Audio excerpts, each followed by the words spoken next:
ikindi cya kabiri nashimiye Mugisha umuntu ukuzi nitubona naja ndakugurira icupa ry'amazi gufata ubu buku ukabujyana iwanyu bategereje imyaka 8 cyane umwana mwajyanaga koga mu muvumba ibyo mvuga n'abandi bose tete bayitera mu ifamu ikava muri imwe ijya mu yindi yego nta kwimuka nta kumanuka wagize neza kuko ibintu byo kutujyana irebero urumva bakaza kugusigaye abakecuru basiganwa n'imvura ya 3 z'ijoro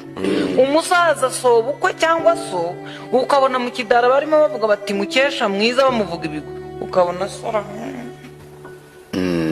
uzi icyo yazize yavuye mu rugo saa 10 z'urukerera atashye ubukwe wagize neza muhungu wanjye kabisa ushaka mbere parese ntago namugira inama